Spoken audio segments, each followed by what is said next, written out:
উইকেন্ডে ছুটিতে 2-3 দিনের জন্য কোথাও ঘুরতে যাবেন ভাবছেন? তাহলে এই ভিডিওটি শুধুমাত্র আপনারই জন্য। ঘরের কাছে উড়িষ্যাতেই রয়েছে আমাদের আজকের জায়গাটি। তাহলে চলুন আর দেরি না করে আজকের গল্পটা শুরু করা যাক।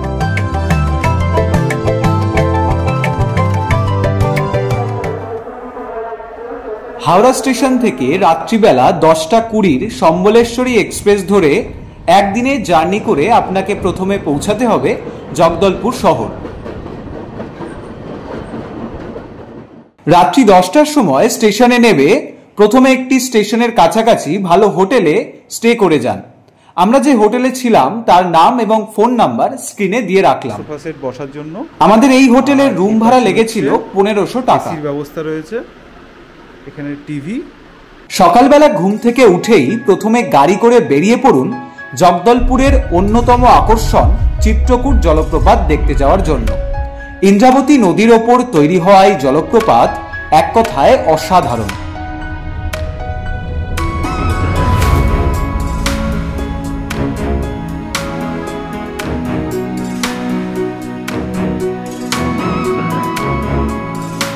তারপর এখানে কিছুক্ষণ সময় কাটিয়ে পরবর্তী গন্তব্য হল কাঙ্গের ভ্যালি ন্যাশনাল পার্কের মধ্যে অবস্থিত তীরথগড় ওয়াটারফলস। এখানে চাইলে আপনি এই ঝর্ণার জলের মধ্যে স্নানও করতে পারবেন।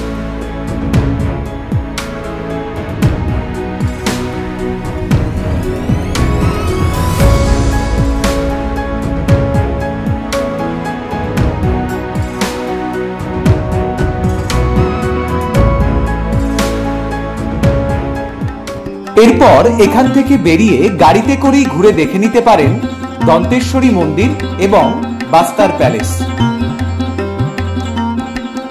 তারপর আর দেরি না করে আবার জগদ্দলপুর স্টেশনে ব্যাক করে সেখান থেকেই ট্রেন ধরে চলে আসুন উড়িষ্যার কোরাপুট স্টেশনে। রাত্রি কাটানোর জন্য কোরাপুটের একটি বাজেট ফ্রেন্ডলি হোটেলের ডিটেলস আমরা আমাদের স্ক্রিনে দিয়ে রাখলাম।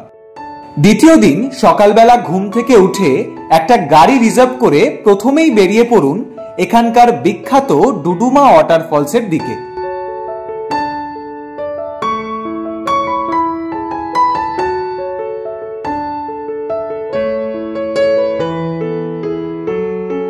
যাওয়ার পথে অবশ্যই ঘুরে দেখে নিন আপার কোলাব ড্যাম। ডুডুমা ওয়াটারফলসে বেশ কিছুক্ষণ সময় কাটিয়ে এবার আপনার গন্তব্য হবে উড়িষ্যার হাইয়েস্ট পিক দেওমালিতে অবস্থিত দেওমালি নেচার ক্যাম্পের পথে। এই দেওমালি নেচার ক্যাম্পের বুকিং অনলাইনে হয়, যার লিংক আমরা আমাদের ডেসক্রিপশনে দিয়ে রাখলাম। এখানকার যে কোনো একটি কটেজে একটা দিন থাকলে তা আপনার চিরস্মরণীয় হয়ে থাকবে।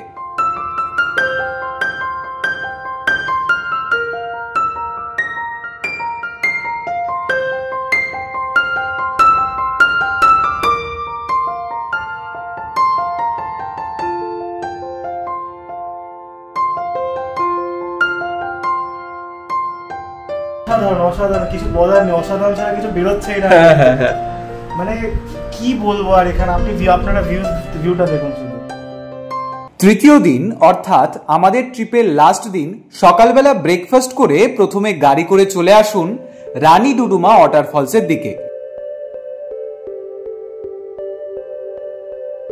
সেখানে ঘোরা হয়ে গেলে হাতে কিছুটা সময় নিয়ে অবশ্যই ঘুরে দেখে নেবেন বালডা পন্ড, যেটা বর্ষার জল জমেই তৈরি হয় এবং পাশেই অবস্থিত বালডা কেভ থেকে। তারপর এই সবকিছু ঘোরার শেষে আবার বিকেলবেলা কোরাপুট স্টেশন থেকে 4:40 রাউরকেল্লা ইন্টারসিটি এক্সপ্রেস ধরে প্রথমে রাউরকেল্লা এবং তারপর সেখান থেকে হাওড়া অর্থাৎ কলকাতার দিকে ব্যাক করুন।